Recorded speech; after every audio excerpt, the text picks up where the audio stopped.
और जिन छात्रों को ये दशमलव संख्या का योग है वो आता है, आप अपना टाइम वेस्ट नहीं करें, आप कोई दूसरा कार्य कर सकते हैं।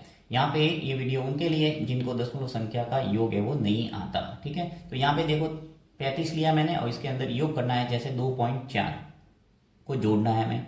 तो लिखने का तरीका आपको अच्छे ढंग से समझना है। अगर आपने लिखने का तरीका समझ लिया तो इजीली आप किसी भी संख्या को जोड़ सकते हैं। देखो 35 है, ठीक है। अब इसके अंदर आपको क्या करना है, ये एक सामान्य संख्या और ये है दशमलव संख्या यानी पॉइंट वाली संख्या है। तो आपको क्या करना है, इसको भी पॉइंट वाली बनाना है। कैसे, देखो 35 है, अब यहाँ पे आपने देख लिया कि जो पॉइंट है उस पॉइंट के बाद में कितनी संख्या है, यहाँ 1, राइट। तो यहाँ पर भी मैं पॉइंट लगा दूंगा और पॉइंट के बाद में 0 लगा दूंगा।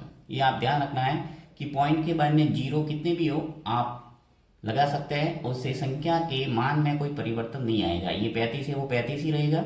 पॉइंट लगा के 0 आप कितने भी लगा सकते हैं, जितने भी आपको जरूरत है। यहाँ पे देखो पॉइंट के बाद में एक संख्या थी इसलिए मैंने एक 0 लगा दिया। अब मैं क्या करूंगा, इस संख्या को उतारूंगा। तो 2.4 है, इसमें पॉइंट के नीचे पॉइंट लिख दिया। अब पॉइंट के बाद वाली संख्या क्या है, ये 4, तो 0 के नीचे 4 आ जाएगी। और पॉइंट के बाद वाली संख्या क्या है, 2, तो 5 के नीचे आ जाएगा 2। ठीक है, अब देखो इसको जोड़ेंगे तो आपके बिल्कुल गलत नहीं होगा और बिल्कुल परफेक्ट आपके आंसर आएगा। 0 और 4 जोड़ दिया तो 4 आ गया।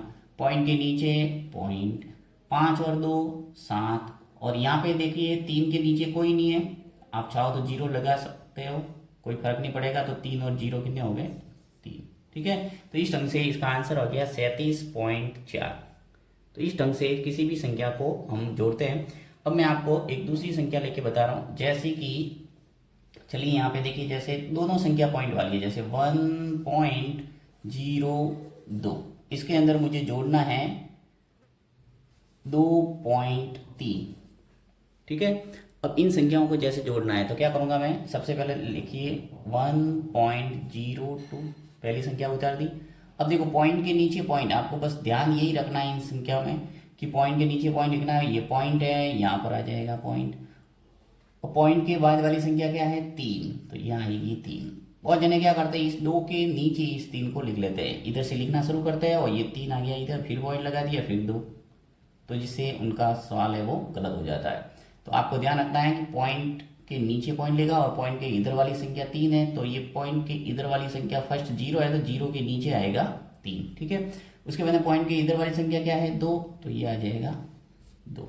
अब इसको जोड़ेंगे, इसके नीचे कुछ नहीं है, 0 लगा दो, आप जोड़ दो 2 और 0, ये 2, 0 और 3, 3, पॉइंट के नीचे पॉइंट और 1 और 2 कितने हो गए, 3।